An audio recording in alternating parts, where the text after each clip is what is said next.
नमस्कार, मैं हूं मनोज सैनी। पहली खबर पहली बहस में आपका स्वागत है। आज बात होगी छत्तीसगढ़ की।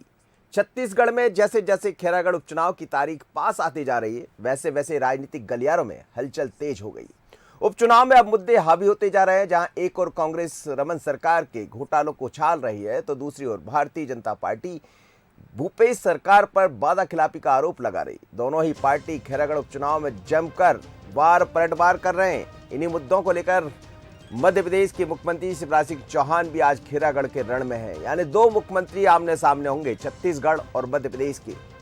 वे बीजेपी प्रत्याशी के पक्ष में प्रचार करने खैरागढ़ पहुंच रहे सीएम शिवराज आज दोपहर रायपुर पहुंचेंगे, जहां से वे हेलीकॉप्टर के जरिए खैरागढ़ के लिए रवाना होंगे। खैरागढ़ के सियासी रण में मुख्यमंत्री शिवराज और भूपेश बघेल आज दिखाई देंगे।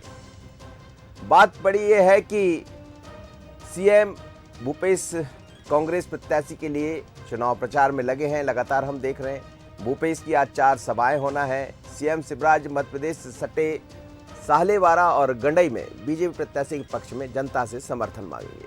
लेकिन समर्थन के बीच में हमने ये भी देखा कि प्रहलाद पटेल भी वहां पहुंचे हैं। और ये खैरागढ़ एक ऐसी सीट है जहां सबसे ज्यादा जो वोटर्स है वो लोधी समाज से आते हैं, पिछड़ा वर्ग से आती है। यानी ओबीसी का बड़ा खेल है सीट पर। और इसीलिए भारतीय जनता पार्टी के नेता शिवराज सिंह चौहान, मध्य प्रदेश के मुख्यमंत्री, वो भी वहां पहुंच रहे हैं। तो आज वोट मांगेंगे, लेकिन भूपेश बघेल भी अपने अंदाज में नजर आ रहे हैं, छत्तीसगढ़ के मुख्यमंत्री। यही हमारा आज का मुद्दा है जिस पर हम चर्चा कर रहे हैं। तो मेरे साथ 3 मेहमान जुड़ेंगे। धनंजय सिंह ठाकुर है, कांग्रेस के प्रवक्ता। धनंजय जी, बहुत स्वागत है आपका। अनुराग अग्रवाल जी है, भारतीय जनता पार्टी के वरिष्ठ नेता।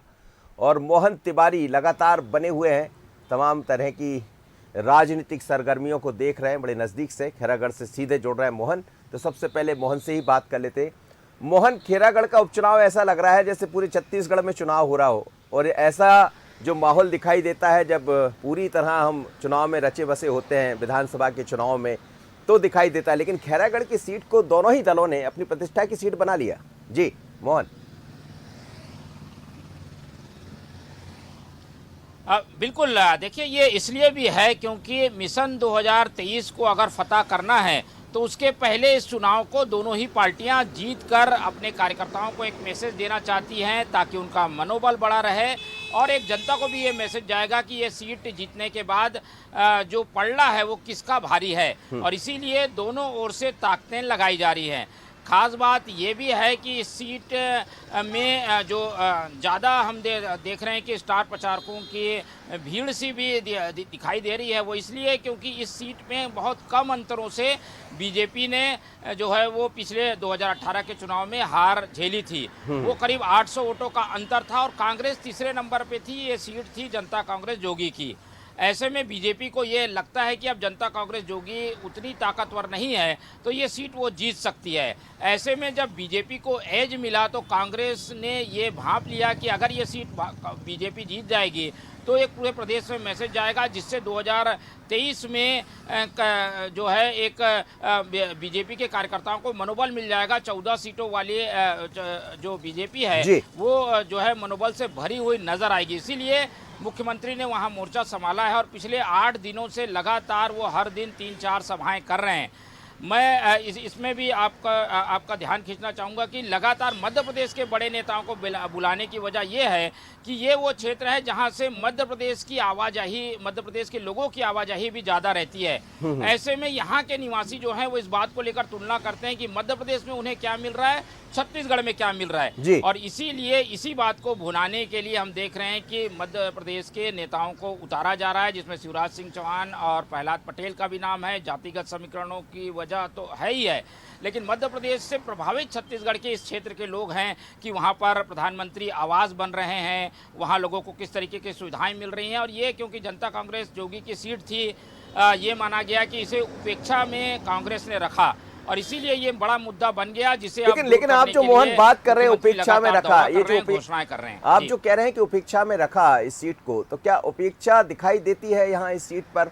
और इसीलिए भारतीय जनता पार्टी को लगता है कि जातिगत समीकरणों को भी साध लिया जाए, लोधी वोटर्स वहाँ सर्वाधिक है। और जैसा हमने देखा, प्रहलाद पटेल केंद्रीय मंत्री वहाँ हैं, शिवराज जी भी पहुँच रहे, तो इसीलिए एक उम्मीद की किरण कहीं दिखाई दे रही भारतीय जनता पार्टी।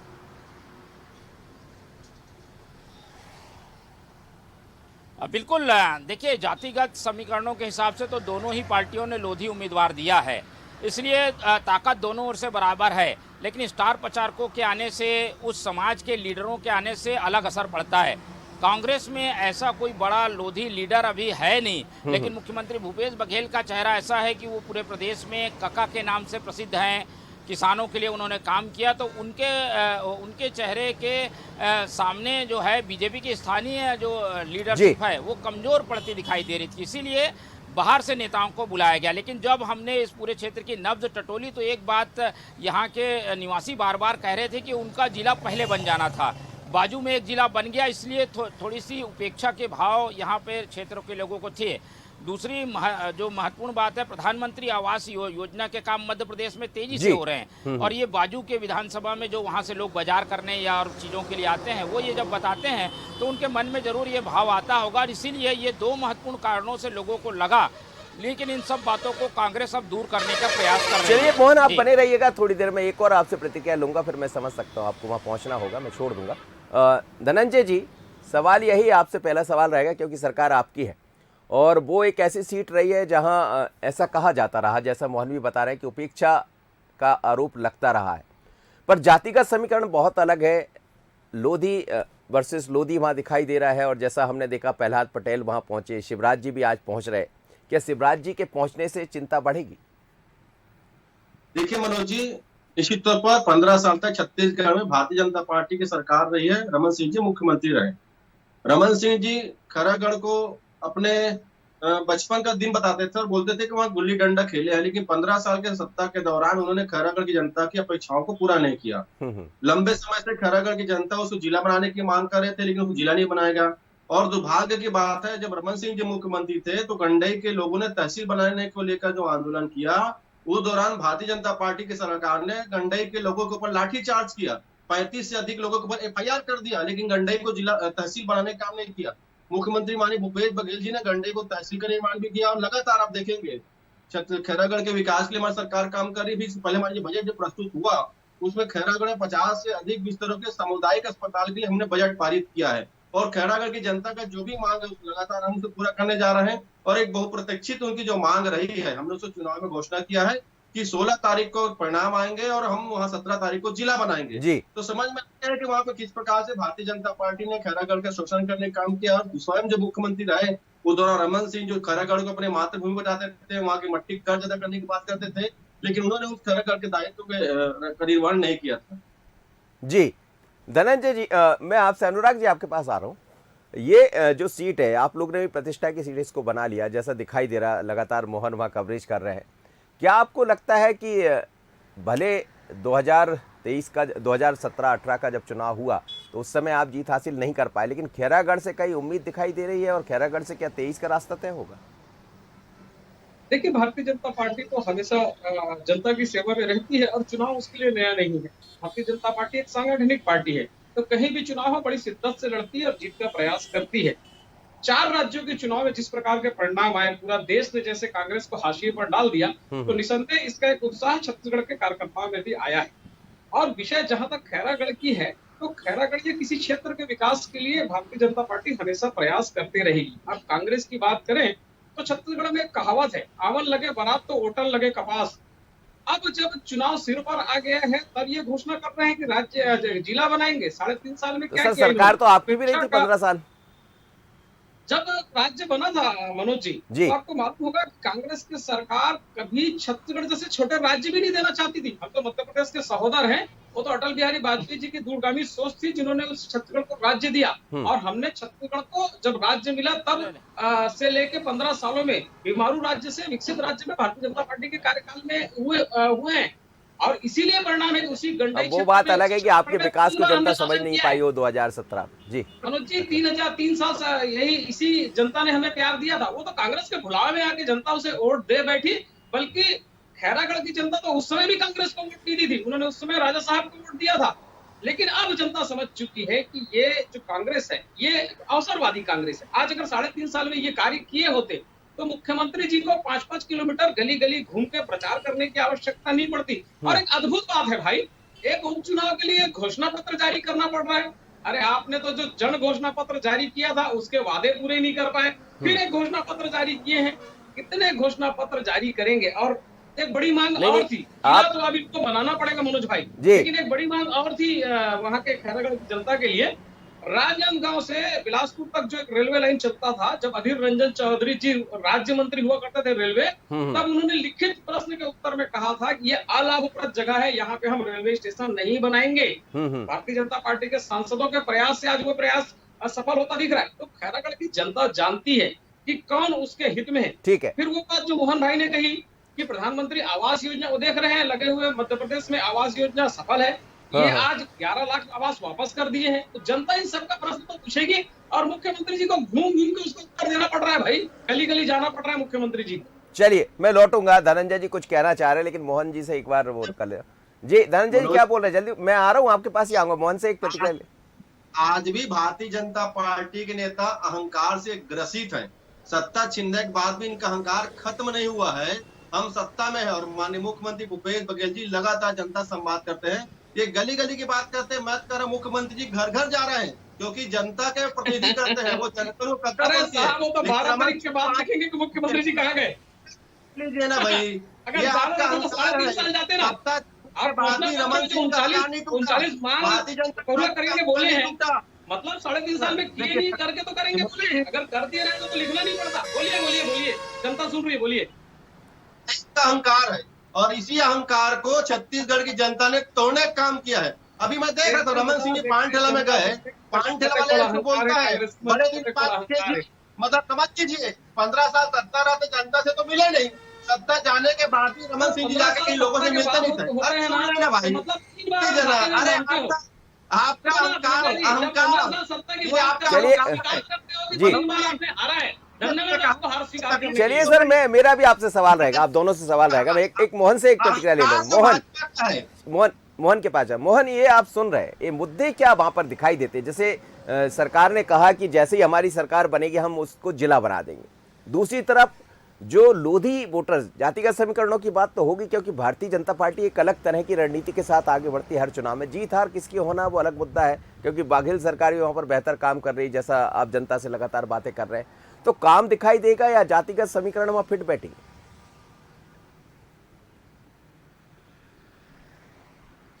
देखिए, किसी भी चुनाव का जनादेश किस ओर जाएगा ये इस बात पर निर्भर करता है कि जनता वहाँ विकास जो है आने वाले दिनों में चाहती है या विकास नहीं होने की वजह से किसी को दंड देना चाहती है।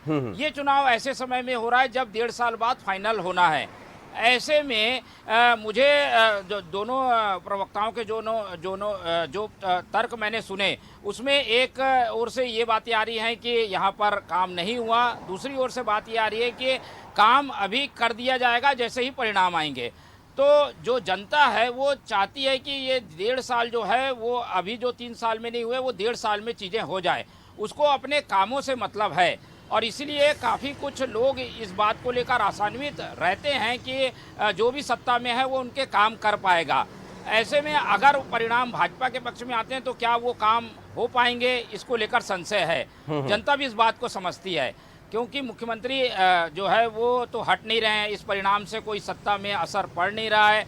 और इसीलिए जो जिन कामों की लिस्ट लेकर जनता बैठी हुई है वो अगर कोई पूरा कर सकता है तो वो मुख्यमंत्री कर सकते हैं। इसलिए जनादेश इस बात पर भी खास निर्भर करेगा। लेकिन आप जिक्र कर रहे थे पीएम आवास का, आप जिक्र होते हुए देखना चाहती है, ना कि किसी को। जी, आप पीएम आवास की बात कर रहे थे। एक बड़ी योजना है केंद्र सरकार की, बृहद, और इस योजना का लाभ भी लोगों को मिला है और उसका असर भी दिखाई दिया 4 राज्यों के चुनाव में हम देखे, खासकर उत्तर प्रदेश में। तो क्या इन सब चीज़ों को भी, मोदी के चेहरे को, मोदी के काम को, केंद्र के काम को वहाँ की जनता समझ रही है? हालांकि ये बात अलग है कि राज्य से ही काम ज़्यादा होना है, राज्य की सरकार वहाँ पर है और यहाँ डबल इंजन की सरकार तो है नहीं जैसा बाकी राज्यों में।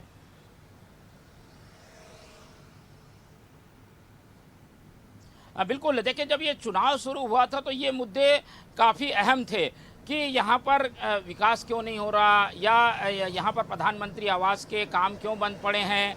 केंद्र और राज्य की लड़ाई में कुछ ऐसी परिस्थितियाँ बनी कि प्रधानमंत्री आवास योजना को पूरा करना छत्तीसगढ़ में कई जगहों पर जो है वो 1 साल डिले हो गया। इस वजह से भी लोग तुलना करते रहे, तो ये मुद्दा जरूर बना हुआ था। लेकिन जो प्राथमिक मुद्दे हैं जिन्हें मूलभूत रूप से सरकार, राज्य सरकार पूरे कर सकती है। तो उसको लेकर एक आशा के भाव जनता में देखे जा रहे हैं और जो भी परिणाम आएगा उसके बाद इसे पूरा करने की जो एक आशा है वो सरकार से, और इसीलिए मुख्यमंत्री हर मंच से इस बात को दोहरा रहे हैं कि जो उन्होंने कहा है वो उसे पूरा करेंगे।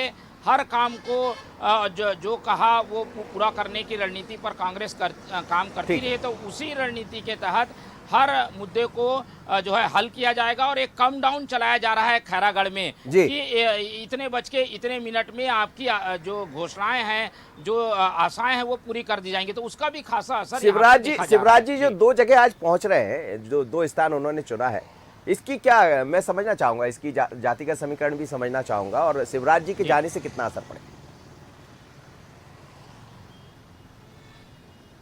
जी, 3 प्रमुख भागों में देखिए खैरागढ़ बटा हुआ है। खैरागढ़ और दूसरा जहां आज गंडई जो मुख्यमंत्री शिवराज सिंह जा रहे हैं वो, और दूसरा जो है सालेवारा है। तो इन दोनों क्षेत्रों को इसलिए चुना गया है क्योंकि ये मध्य प्रदेश से यहाँ काफ़ी आवाजाही है, खास तौर पर बाजार के लिए व्यापारी वर्गों का इन क्षेत्रों में आना जाना काफ़ी ज़्यादा है।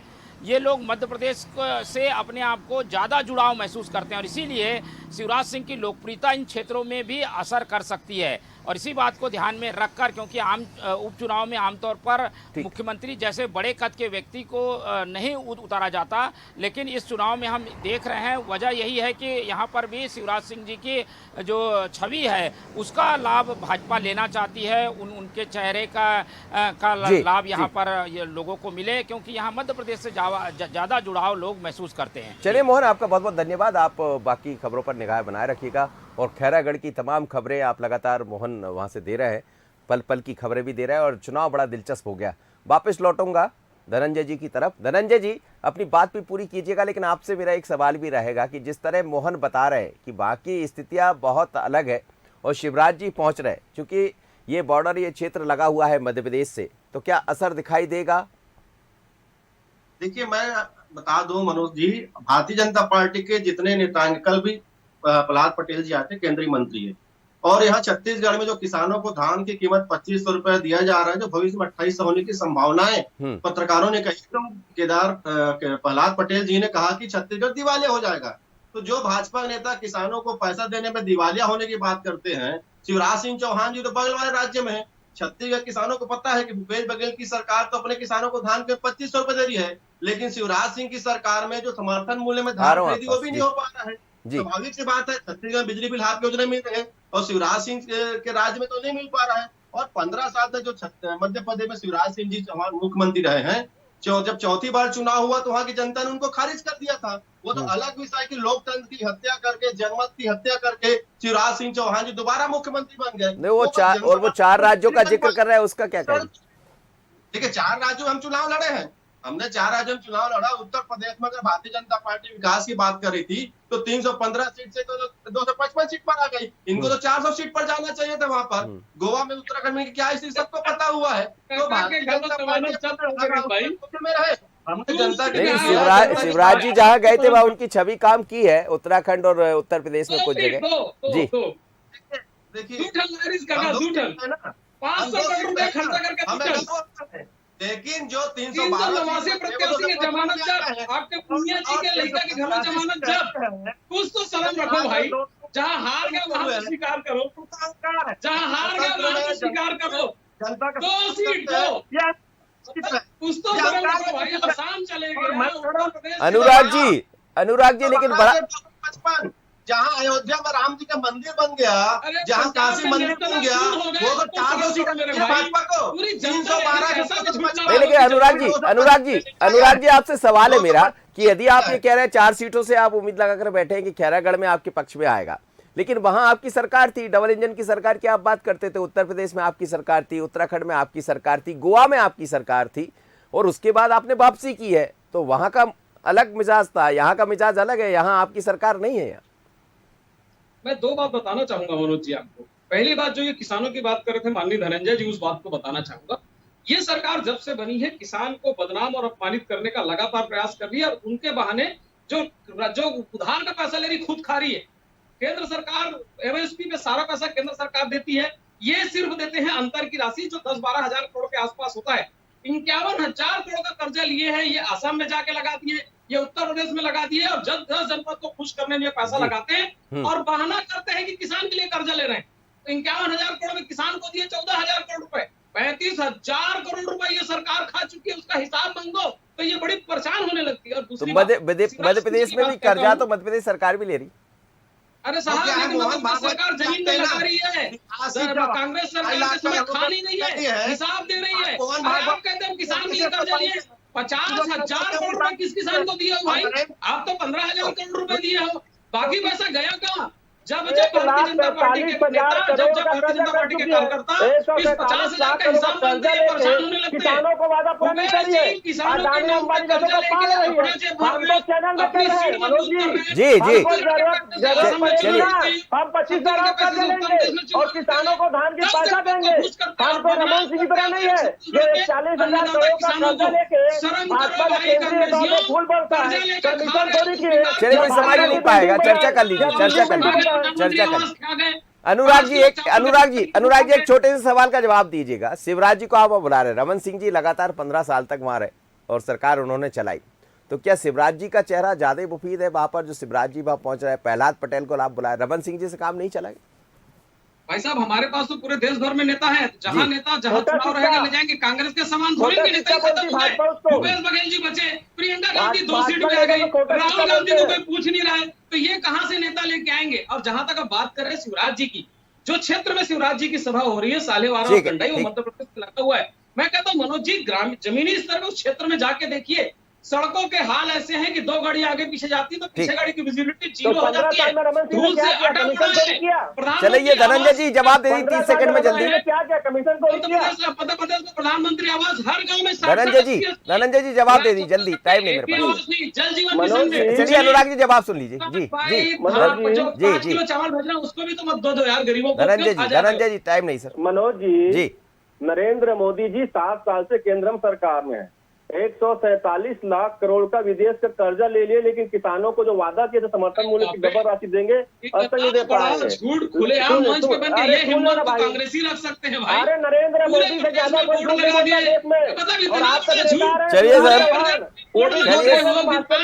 बहुत बहुत धन्यवाद। मैं समझ सकता हूं कि चुनाव का माहौल खैरागढ़ का कैसा होगा। दोनों के पास अलग अलग मुद्दे, अपनी अपनी बातें हैं और चुनाव में यही होता है, हर पार्टी अपनी बात रखती है। लेकिन मुख्यमंत्री शिवराज सिंह चौहान, मध्य प्रदेश के मुख्यमंत्री, छत्तीसगढ़ पहुंच रहे हैं, अलग अलग सभाएं लेने वाले हैं। भूपेश बघेल जनता के बीच में पहुंच रहे हैं, जो सरकार की योजनाएं हैं उनकी तरफ ध्यान आकर्षित करा रहे हैं। ये भी कह रहे हैं कि यदि मैं मुख्यमंत्री बना तो रिजल्ट के साथ ही खैरागढ़ जिला बना दिया जाएगा। लेकिन दूसरी तरफ जातिगत समीकरण है। प्रहलाद पटेल वहां पर पहुंचे हुए और कहते हैं कि 80,000 से ज्यादा वहां पर लोधी वोटर्स है। अब ये फैक्टर क्या कितना काम करेगा, क्योंकि दोनों ही प्रत्याशी लोधी है। पहली खबर पहली बहस में इतना ही। मुझे दीजिए इजाजत, बने रहिए बंसल न्यूज़ पर। नमस्कार।